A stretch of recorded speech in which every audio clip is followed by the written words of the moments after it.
학교에서 선생님이요 성경에 대해서 별로 좋은 감정이 없습니다. 반대적인 감정이 좀 있는데 선생님이 학교에서 이렇게 말합니다. 아이들을 모아놓고 얘들아 성경에 보면 홍해의 기적이 일어났다고 하는데 사실은 그 성경의 그 기적은 기적이 아니야. 왜냐하면 이 히브리어 보면 양수로 되어 있습니다. 홍해 바다가 갈대 바다야. 그러니까 어린아이도 건너갈 수 있을 만큼 무릎 정도밖에 오지 않는 물이니까 그는 기적이 아니다. 이렇게 말했어요. 그러니까 그것을 듣고 있던 한 아이가 손을 뻗뜩 들고 이렇게 말합니다. 선생님, 그러면 얼마나 더 대단한 기적입니까? 어린아이도 지나갈 수 있는 그 물 높이밖에 안 되는데 하나님이 애국의 군대를 마차까지 다 물에 몰살시켰으니까 하나님의 능력은 얼마나 대단합니까? 하나님의 능력은 이성으로 제한할 수가 없습니다. 살고 죽는 게 주의 손에 있습니다. 하나님이 함께 하시면 눈치 못할 일 없는 줄 믿으시기를 바랍니다. 앞뒤로 좌우로 보시고 기도하십시다. 공의 앞에서 믿음으로 갑시다. 오늘 이 말씀은 이해 안 되는 부분이 많습니다. 우리가 일성적으로만 생각하고 사고하려고 하면 도무지 이해가 안 됩니다. 가장 먼저 어떤 부분이 이해가 안 됩니다. 하나님께서 모세에게 부르짖지 말고 앞으로 이스라엘 백성들에게 나아가게 하라고 합니다. 어떻게 나아갑니까? 앞에는 계율가가 있는 것이 아니라 홍해 바다. 성경에서 바다는 죽음을 상징하는 것입니다. 앞바다를 가보셨어요? 그냥 구경 가는 거 말고 정말 배를 타고 깊은 바다에 가보세요. 시럽 같은 어둠 속에 바다를 가면 사람을 죽일 듯이 어둠에 무속으로 들어가요. 빠지면 끝도 없는 무더기 안에 들어가는 거죠. 그러니까 죽는 거예요. 어떻게 가? 지금 이 시기적으로 보면 밤사이 그러는 거 보니까 분명히 해가 지고 난 다음인 것 같아요. 두 군데로 못 가지. 그 다음에 또 하나 이해 안 되는 부분은 지팡이를 들고 바다를 갈라지게 하라. 하나님께서 모세에게 모세야 너도 알다시피 이 물길은 만조와 간조의 차이가 있지 않느냐. 그래서 물이 들어올 때가 있고 나갈 때가 있는데 지금이 물이 빠질 때니까 네가 지팡이를 손으로 내밀어라. 그러면 내가 물길을 갈라지게 해주겠다. 이렇게 말씀하셨으면 이해가 됩니다. 그런데 하나님이 말씀하신 것은 우리의 의미는 정확하게 드러나지 않는다. 잘 보시면 아주 특징적인 한 부분이 있습니다. 우리 15절, 16절을 같이 읽습니다. 여호와께서 모세에게 이르시되 너는 어찌하여 내게 부르짖느냐? 이스라엘 자손에게 명령하여 앞으로 나가게 하고 지팡이를 들고 손을 바다 위로 내밀어 그것이 갈라지게 하라. 이스라엘 자손이 바다 가운데서 마른 땅으로 행하리라. 정확하게 하나님의 말씀은 바다 가운데서 그러니까 물이 좀 빠져서 이렇게 땅이 드러나는 것이 아니고 바다 한 중간이 갈라졌어. 마른 땅이 날 것이라는 말씀. 오늘날 고고학자들이나 성서학자들이나 많은 사람들이 연구를 하는데 단순히 호수처럼 이렇게 물길이 빠져서 지나가는 것이 결코 아니라는 사실. 하나님께서 그러면 왜 모세에게 이렇게 말씀하실까요? 오늘 우리에게 있어서 만약에 우리 인생의 홍해 되지 않는 어려움이 있을 수 있고 또 풀어야 될 숙제가 있을 수 있고 난감한 홍해가 있을 수 있죠. 진로 선택이나 질병이나 지금 절박한 상황 속에 있는 이런 상황이 홍해가 우리 앞에 있을 수 있습니다. 그런데 하나님께서 이성적으로 우리가 충분히 납득이 되고 이해가 되도록 말씀하시면 충분히 가능합니다. 하나님은 때로는 우리 이성을 넘어서 말씀하실 때가 성경에 자주 있습니다. 그러면 하나님은 무엇을 하시기 위해서 이렇게 말씀하셨을까요? 자, 15절 다시 같이 읽습니다. 여호와께서 모세에게 이르시되 너를 어찌하여 내게 부르짖느냐? 이스라엘 자손에게 명령하여 앞으로 나아가게 하고 너를 어찌하여 내게 부르짖느냐? 이 말의 의미는 하나님께서 이스라엘 백성들에게 그들이 가보지 않은 길을 열어주고 싶어 하시는 겁니다. 그래서 하나님이 길을 여시는데 그 길은 사람이 생각하지 못하는 길입니다. 바로도 생각하지 않는 길. 그래서 인도에 오실 때도 보면 바로가 저들이 갇혔다. 광야에 갇혔다. 길을 잃었다. 가보지 않은 길입니다. 그렇게 생각했죠. 14장 3절에 모세조차도 모르는 길입니다. 모세가 얼마나 다급하고 당황했으면 하나님이 뭔가 일을 하신다고는 했지만 모세조차도 믿어지지도 않았고 이해되지도 않았어요. 그래서 모세가 그렇게 간절하게 절박하게 부르짖었습니다. 여기 부르짖음이라는 것은 그냥 단순한 기도가 아닙니다. 목숨을 걸고 간절하게 부르짖는 것을 말씀합니다. 왜냐? 장정만 60만 명, 남녀노소 포함하면 좋기 200에서 300만 명, 한 민족이잖아요. 국가 아닙니까? 이들이 다 죽어야 되는 위기선상에 있으니까 얼마나 그 심정이 절박하고 간절했을까요? 그러니까 하나님께 부르짖지 않고서는 모세조차도 하나님이 어떻게 하실지 모릅니다. 앞으로 나아가라는데 어떻게 나아갑니까? 사실 현실적으로 보면 나아가라는 것은 빠져 죽으라는 말이에요. 하나님이 도우시지 않으면 죽게 되는 상황입니다. 그런데 모세가 하나님께 부르짖으니까 하나님께서 기도를 들으시고 응답하셔서 그들이 생각하지 않은 길로 하나님이 인도하시기를 바랍니다. 너는 내게 부르짖어라. 내가 내게 응답하겠고 내가 구하지 않으면 크고 은밀한 길을 내게 보일 것이다. 이렇게 말씀하죠. 보이지 않는 길을 어떻게 열어줍니까? 하나님이 우리가 기도할 때 우리의 손을 붙잡고 길을 열어주시는 분인 줄 믿으시기를 바랍니다. 모세의 지팡이가 물 갈란 거 아니죠? 하나님이 그 위에 함께 하시니까. 믿습니까? 하나님이 우리가 기도할 때 하나님이 우리에 함께 하시니까. 그리고 하나님이 그 길을 문을 여시니까. 그래서 열리는 겁니다. 믿으시기 바랍니다. 제가 경험한 그런 부분이에요. 어느 집에 연세 많이 드신 아버지가 갑자기 병원에서 치료 중에 있다가 위독하시다는 한 여사의 그 이제 소견을 접했습니다. 그래서 가족들이 다 두려워하고 울고 난리가 났습니다. 근데 큰 딸은 좀 늦게 믿었어요. 나머지 동생들은 출가를 했고, 그런데 이 아빠가 갑자기 위독하다는 소식을 듣고는 이 딸들이 찾아왔어요. 제일 먼저 그 아빠의 병실에서 그들이 한 고백입니다. 내가 출가하기 전에는 하나님을 잘 믿고 섬겼는데 출가하고 난 다음부터 예배도 잊어버리고 하나님을 멀리하니까 이런 일이 일어났다고. 하나님 제발 살려주세요. 내가 잘못했습니다. 내 죄입니다. 그러면서 간절하게 부르짖는 거예요. 우리 아빠를 살려달라. 어떤 일이 벌어졌습니다. 문제는 아빠가 지금 위독한 상황인데 이 딸들이 하나님 앞에 회개하고 전심으로 부르짖는 겁니다. 그러니까 기도하니까 먼저 믿음이 회복되기 시작하죠. 하나님 우리에게 홍해가 있을 때 먼저 기도하게 하십니다. 그렇게 함으로써 우리의 믿음을 회복시키시기를 원하는 거죠.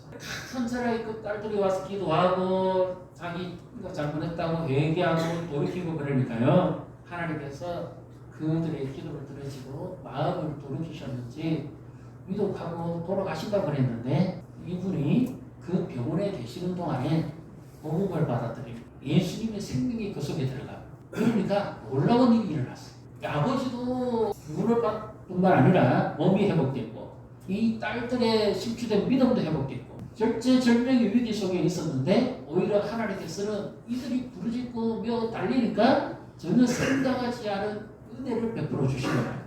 오늘 우리에게 있어서도 마찬가지. 길은 우리 눈으로는 안 보여요. 인생의 눈으로는 안 보입니다. 그러나 하나님께 전심으로 기도하고 부르짖고 하나님을 찾을 때 하나님은 우리의 기도를 들으시고 우리에게 우리가 가보지 아니한 미래의 길을 더 좋은 길을 갈 수 있는 길을 인도하시고 열어주시는 분인 줄 믿으시기를 바랍니다. 그래서 길이 보이지 않으면 기도하세요. 기도하고 계십니까? 길이 안 보입니까? 낙담하지 마시고 기도하세요. 기도하면 하나님이 간섭하시고 도우십니다. 하나님은 이들에게 힘든 길을 가도록 원하지 않으시고 그들의 믿음을 회복시켜서 걸어가게 하시기를 원합니다. 그래서 이번 11장에 이들이 어떻게 갑니까? 걸어서 뛰어서가 아니라 믿음으로 갔다. 하나님의 마음은 바로 그와 같습니다. 그 다음에요 16절 말씀을 같이 읽습니다. 지팡이를 들고 손을 바다 위로 내밀어 그것이 갈라지게 하라. 이스라엘 자손이 바다 가운데서 마른 땅으로 행하리라. 지팡이는 마른 막대기입니다. 뭐 특별한 게 아니에요. 그 아까 영화에 보니까 지팡이는 마치 요술 엉망이처럼 이렇게 크게 그 자체만으로도 위력이 있는 것 같은데, 실제로 모세가 사용했던 그 지팡이는 목자들이 흔히 들고 다니는 짝대기, 1m 정도밖에 안 되는 짝대기, 아무 힘이 없어요. 여기서 무엇을 말씀하시면서 할까요? 우리는 인생이 막대기와 같습니다. 아무 볼품 없어요. 그런데 그 위에, 우리 위에 하나님과 함께 주실 때 능력이 나타나는 줄 믿으시기를 바랍니다. 하나님은 이 모세가 있는 지팡이 짝대기에 불과하지만 그 백성을 사랑하시고 그들을 구원하시고 그들에게 새로운 길로 인도하시기 위해서 능력을 나타내 주시는 것. 그래서 모세가 손을 내밀었을 때 하나님께서 모세의 그 위에 하나님의 보이지 않는 능력의 손이 함께 함으로 말미암아서 물이 갈라지는 거죠. 여기서 또 한 가지 궁금한 점이 있죠. 뭡니까? 물길이 갈라지려고 하면 어떤 분이 연구에 하면 이렇습니다. 이 밤 사이에 이스라엘 백성들이 이 홍해 바다를 횡단하는 거잖아요. 걸어서 가려고 그러면 최소한 그 폭이 이스라엘 백성들이 두 줄로 서서가 아니고 옆으로 서서 5,000명이 동시에 지나가요. 그렇게 하려면 5km의 폭이 돼요. 물이 갈라진 폭이요. 5km가 됩니다. 그 다음에 5,000명씩 해서 200만원에서 300만. 그리고 의양까지 포함해서 횡단을 하려고 하면 최소한 이 폭의 길이는 20km 이상이 돼요. 그러니까 흔히 말하는 호수를 건넜다는 것이 아니라고 합니다. 좌우의 폭이 5km, 길이는 20km 이상이 돼요. 그리고 5,000명이 동시에 전부 똑같이 가야 돼요. 밤 사이에 그 길로 가라. 그런데 우리가 알다시피 물이 갈라지면 어떤 일이 벌어지겠습니까? 갈라지면 오랫동안 물이 덮여 있었기 때문에 바다도 틀림없이 질퍽질퍽한 그런 땅이 돼요. 그런데 하나님이 여기서 어떻게 말씀하세요? 마른 땅을 밟고 지나가게 할 것이다. 상식적으로 도무지 이해 안 됩니다. 만약에 이 마른 땅이 아니었다면 애굽의 군대가 들어오지 않았겠죠. 질퍽질퍽한 그 땅을 마차가 들어오지는 않았을 거니까요. 그리고 물폭이 흰불이 갈라지지 않았다면 그들은 들어오지 않았어요. 애굽의 군대와 바로와 모든 사람들의 생각에 봤을 때 충분히 그들이 들어와서 쫓아올 수 있는 폭이었고 길이었고 그리고 바닥이었어요. 하나님께서 왜 이 마른 땅을 건너가게 하신다고 해서 여기 이 마른 땅이라는 표현은 창세기에 창조기사 때 나오는 단어입니다. 하나님이 바다 가운데 바람으로서 이 물기를 밀어내고 묻이 드러나게 하시고, 그래서 한마디로 말하면 이 마른 땅을 건너가게 하신다는 의미는 하나님 자신이 어떤 존재인지를 드러내 주시겠다는 겁니다. 창조주의 능력을 나타내 보여주시겠다는 거죠. 그 다음에 또 하나는요, 여기 마른 땅이라는 의미는 성경에 이렇게 적용합니다. 마치 인생이 가라고 뭔가가 죽을 것 같은데 하나님께서 생수를 부어가지고 성령의 생수를 부어가지고 완전히 새롭게 하는 사역이나 은혜를 나타낼 때 바로 이 마른 땅이 드러나게 하신다고 많이 표현합니다. 그러니까 출애굽기 14장에서 나오는 이 마른 땅이 단순한 육지라는 의미만이 아니라 하나님의 전능성을 나타내 주시겠다는 말씀. 그래서 도무지 갈라질 수 없는 그 바다가 한 순간이 갈라지게 만든다. 어떤 사람의 정확한 것은 아닙니다만 표현적으로 말하면 이 당시에 이 물의 양이 그러면 얼마 정도였느냐 대충 이렇게 환산을 해봤을 때 물의 그 양은 4조 톤이라고. 그것도 근사치 정확하지가 않아요. 4조 톤에 해당하는 물이 동시적으로 빠져야만 마른 땅의 길이 나온다. 근데 어떻게 그 마른 땅이 나올 수 있습니까? 하나님은 오늘 우리에게 있어서도 마찬가지입니다. 홍해같이 답답하고 건조하고 메마른 인생을 하나님이 새 길을 열어주시기를 원하시는데 바로 이와 같이 하나님이 하십니다. 자, 창고구절에 나오지 21절을 같이 읽습니다.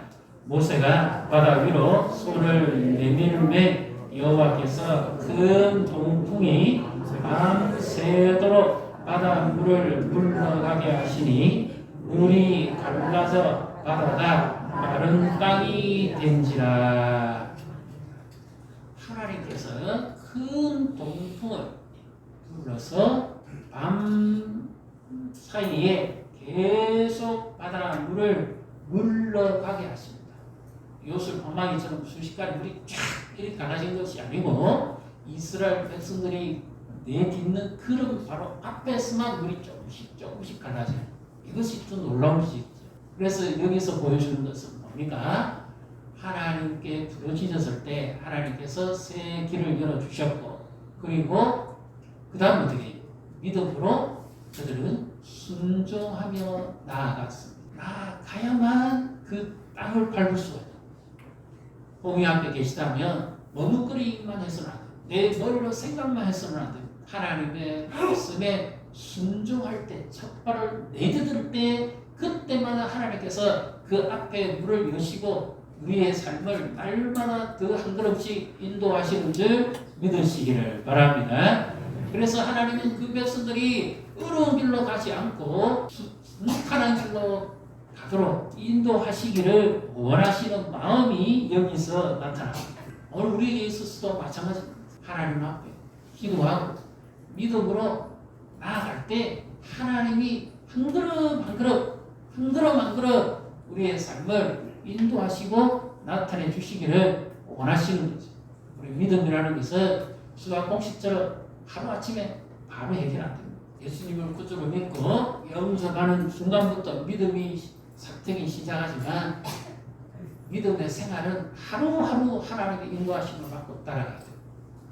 제가 이제 한때 이런 영상을 한번 본 적이 있습니다. 어떤 내용인가 하면 성질이 아주 뛰어난 이 학생부터 여러 사정에 있는 이 집안의 아이들까지 정말 고민이 뭐냐, 자기가 원하는 대학에 들어가고 싶은데 성적이 부족해서 못 들어가는 그런 아이들을 특별히 이 대치동에 일타 강사들, 영어나 수학이나 이런 강사들이 코치하는 그런 프로그램입니다. 제가 생각하는 것은 뭐냐면 어머니가 일찍 돌아가시고 가세가 기울면서 아빠가 늘 이 식당을 운영합니다. 그러니까 자녀의 양육을 제대로 돌볼 수 있는 시간이 없어요. 근데 이 아들이 나이가 들었고 벌써 재수입니다. 자기는 꼭 좋은 대학에 가고 싶은 마음이 있어요. 근데 성적이 안 따랐습니다. 그래서 고민하다가 이제 거기에 무례해가지고 연결이 되게 되는 겁니다. 처음에 공부가 잘 안 돼요. 성적이 처음부터 오르지 않잖아요. 한 50일 프로젝트로 해가지고 재수생이니까 이제 3월달, 6월달 모의고사 치잖아요. 그 모의고사 성적에 자기가 원하는 점수가 어느 정도 나오는지를 체크해야 하는 바로 그와 같은 프로젝트인데 이 강사들이요 그냥 겉으로만 하는 게 아니고 인강도 하고 때로는 불러서 직접 가르치기도 하고 이렇게 해서 이 아이의 문제가 뭔지 기초부터 시작해서 완전히 모든 것을 다 가져가지고 새롭게 해서 50일 만에 또는 2달 만에 자기가 원하는 목표 성과를 달성하는 겁니다. 거의 불가능하다고 왔는데 우리나라에서 가장 뛰어난 이 강사들이 가르침으로 인해서 전부 다 그 목표치에 위에 올라갑니다. 제가 그걸 보면서 이 생각을 좀 하게 됐어요. 특별히 오늘 이 말씀 가운데 참 이랬으면 참 좋겠다 싶은 마음이 듭니다. 어떤 마음이 드는가면 그 강사들도 그렇게 노력하고 자기 지식을 전수해가지고 문제를 해결하고 성적을 향상시키고 부모의 고민을 들어주고 진로를 결정해준다면 하나님의 말씀을 들은 우리는 이 하나님의 말씀을 듣고 내가 그대로 한동안 살았습니다. 그랬더니 하나님께서 나에게 이런 문제를 해결해 줬습니다. 얼마나 좋겠습니까? 말씀 듣고 내가 믿음으로 순종했더니 하나님께서 나에게 이와 같은 은혜를 주셨습니다. 우리 집안의 문제를 해결해 주셨습니다. 자녀의 문제를 해결해 주셨습니다. 내 신앙의 문제를 해결해 주셨습니다. 직장의 문제를 해결해 주셨습니다. 사람도 하는데 전능하신 하나님은 하지 못하실까요? 하나님의 말씀대로 그렇게 기도하고 하나님의 말씀대로 순종했더니 하나님께서 내 인생에 새로운 길을 열어주셨습니다. 할렐루야. 이런 고백들이 일어나면 얼마나 좋아요. 지금 질병의 홍약, 선택의 홍약, 난감함의 홍약, 내 힘으로는 도무지 감당할 수 없는 이 홍해가 있지 않습니다. 어떻게 해결할까요? 어떻게 건너가겠습니까? 말씀을 믿고 믿음으로 내딛었더니 하나님께서 한 걸음 한 걸음, 우리 하나님은 눈에 보이지 않으시지만 우리의 삶을 한 걸음 한 걸음 인도해 가시는 줄 믿으시기를 바랍니다. 그래서 말씀을 따라가면 거기에 기적이 일어납니다. 한번 따라해 보십시오. 말씀을 따라가면 기적이 일어납니다.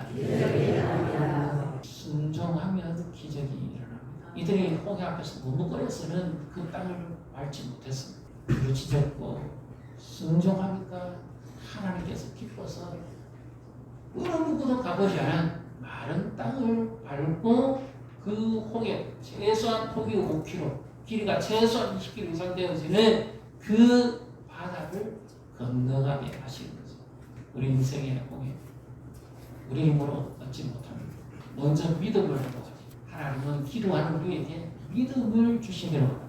그래서 기도해요. 기도하면 믿음이 생겨요. 기도하지 않으면 믿음이 안 생겨요. 기도하면 말씀이 깨달아집니다. 기도하지 않으면 말씀이 안 깨달아져요. 제 말을 안 깨달아진다는 말이 아니라 이성적으로 이것이 안 깨달아진다는 말이 아니라 안 믿어진다는 말이에요. 하나님께 엎드려 기도하고 며 달리면 말씀이 내 말씀이 됩니다. 근데 기도하지 않으면 그 말씀이 남의 말씀이 돼요. 기도하고 며 달리면 그 말씀이 나를 살리는 말씀이 됩니다. 기도하지 않으면 나하고 아무 관계가 없는 말씀이 돼요. 기도하고 그 말씀을 의지해서 한 걸음 나아가면 하나님은 내가 생각하지 않은 길을 열어주십니다. 믿습니까? 많은 땅이 열립니다. 그런데 내가 순종하지 않으면 그냥 그대로 있습니다. 여러분 어떻게 하시겠어요? 믿고 순종하고 건너가시겠습니까? 아니면 홍해 앞에서 그냥 좌절하고 낭망하고 포기하시겠어요? 한 번에 한 번씩 하나님의 말씀을 무기상하세요. 우리는 지팡이같이 연약한 존재입니다. 하나님께서 우리를 붙잡아 주시고 기도할 때 붙잡아 주시고 말씀을 믿을 때 붙잡아 주시고 순종할 때 붙잡아 주시고 한 걸음 내딛으면 내 앞에 홍해 바다가 한 걸음씩 열립니다. 이 무더운 날씨지만 하나님 말씀을 힘입어서 바캉스도 가는 때 우리가 말씀 속에 빠져서 말씀 속에서 우리가 유연도 좀 하고 말씀의 은혜의 바다에 좀 빠져서 이 무더운 날씨 폭염도 좀 이기고 말씀의 생수를 마시고 말씀의 은혜를 체험하고 그래서 우리 앞에 있는 이 홍해를 횡단함으로써 하나님의 새로운 역사를 경험하시기를 주님의 이름으로 축복합니다.